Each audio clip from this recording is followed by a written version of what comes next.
من تعجبم دي اگر ايوي حاجي كقرار حج بكن ضلتان صغلت بي تصريح رويش تبيتن ياخد اگر تصريح تان بينا بي ايوه داخلي مكبونا عمرتان كردو تشاوري كرمي پروردگارن سبحانه وتعالى ميوانداري تان بكا بو او عرفاتي ك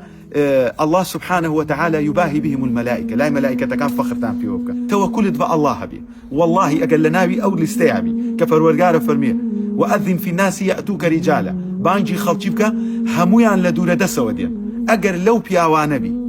لو خشكان بي كفرورگار فرميه يأتينا من كل فج عميق بالله لعرفات اوستي اقريد پروردگار ليت خوش بي وفخر شت بي وكال لا ملائكة كان بويا لا تيأسوا لا تقنطوا من رحمة الله إن شاء الله نيأس بتانقريه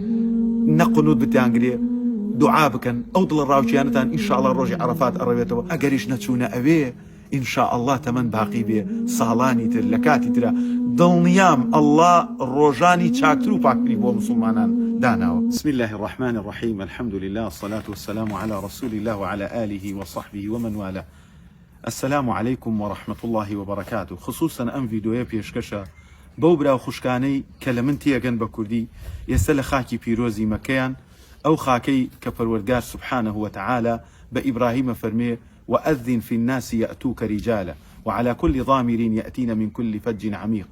فرورگار فرميه ليشهدوا منافع لهم ويذكروا اسم الله. خوش ويستان وبرزان من تعجبم دي اگر ايوي حاجي كقرار حج بكن ضلتان صغلت بي چكم ضل نيابن ايوه ببي هو كار نتشونه تاوي يترى اگر بهر هو كار يچو بيتن ب تصريح رويش تبيتن ياخد اگر تصريح تان بينا بي ايوه داخلي مكبونا عمرتان كردو تشاوري كرمي پروردگارن سبحانه وتعالى ميوانداري تان بكا بو او عرفاتي ك الله سبحانه وتعالى يباهي بهم الملائكة لا ملائكة كان فخر تان في وبكا بويا برزان خوش ويستان پروردگار لميجا افرميت امري كردو بإبراهيم وأذن في الناس يأتوك رجالا تو بانجي خلطيوك بياوان دين يعني ليرة كناوي بياوه هنري هاوشاني بياوان كجنكان ماليان هي مناليان هي لمكتب اخوانية كوملي ايشوكاري رنگا لاوكيان هبيك وها روجانه بيوي خريق بن بلام جيان يشتو هاوشاني بياوان وعلى كل ضامر لسر بشتي وشتري ياخذ بتياره بدور دس من كل فج عميق ليشهدوا منافع لهم بويا ضل صغلد مبن تعجباتو اقل لك كردستان بي لولاتي خومان بي روجانه 3000 4000 حلال بيا بكي لولا وبي يعني واخذ مقارنه بكي كتاوان كلو نخير تو امد لبرد سبب شوازه حج بكي بويا ان شاء الله لبيرتان بيه كاتي كتو حجك تكردوها اتيوبشي لجناح فاق بيتو ان شاء الله يقين تبي وعلى الله فليتوكل المؤمنون وعلى الله فليتوكل المتوكلون. توكل دبا الله بي والله اقل ناوي او لستيعبي كفرورگار فرميه وأذن في الناس يأتوك رجالا بانجي خلچي بكا همويان لدورة دسوا دين اگر لو بياوان بي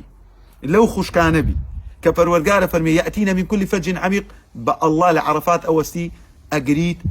پروردگار ليت خوش بي وفخر شت بي وكال لا ملائكة كان بويا لا تيأسوا لا تقنطوا من رحمة الله إن شاء الله نيأس بتانقريه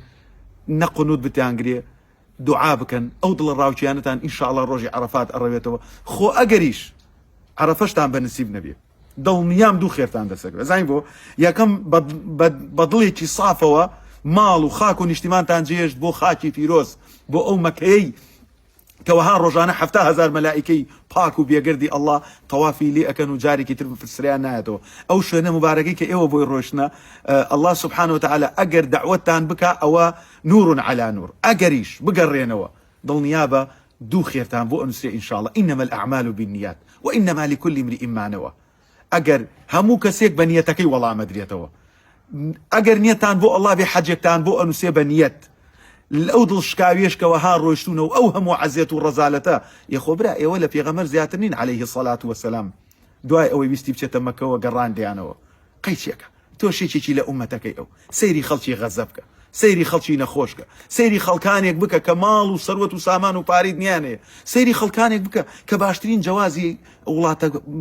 گەورەکانی پێەیە، پارەی زۆری هەیە، لەگەڵ ئەوشا کۆت و زنجیری تاوانە ناتوانێ بێ، بۆیە هیچ کاتێ دڵ ڕاوچێت نەبێ لەوەی لە خاکی پیرۆزای ئینشاءالله لەو حەڕەمی مەکە فریاکەوی لە حەڕەم لە دەور و پشتی حەڕەم نوێژکەی نوێژێکت بە 100,000 نوێژە ئینشاءالله لە دوعای خێر بێ بەشمان مەکە ئینشاءالله. ئومێ دەکەم ڕۆژی عەرەفە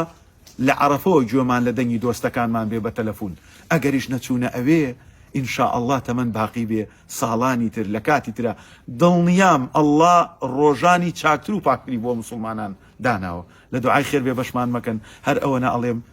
ومن يتوكل على الله فهو حسبه إن الله بالغ أمره قد جعل الله لكل شيء قدرا. الله بيه يبسنا عرفات قدري كدانا وبوي بقنا عرفات. ومن يتق الله يجعل له مخرجا. تقوى إخواتنا بيه قصيه الله مكان شتي خراب مالين قماني خراب بخلق مبن بويا يستاك كاتي أوي ولا باشتين روجكاني سرزويان إيما لم دورة دسوا تمنای ئەوە ئەکەین ئەڵڵا لێمان خۆش بێ ڕۆژێک بە ڕۆژوە بین دوو قسەی خێرەکەین ئەگە سەدەقەیەکی بچووکەین ئەگەر ڕۆژ نوێژێکی سونەتکەین ئێوە لە پاکترین خاکەکانی سەرزەویان کە پەروەردگار دڵی هەموو عەبدەکانی کەمەرکێش کردووە بۆ کەعبە و ئێوەشی چێکن لەوانە لە دوعای خێر بێ بەشمان نەکەن. هەر ئەوە نەتان پێڵم ئەستەودع الله دینەکم و ئەماناتیکم و خەواتیم ئەعمالکم. زۆر دڵمان لاتانە چاوەڕێی دوعای خێرتانین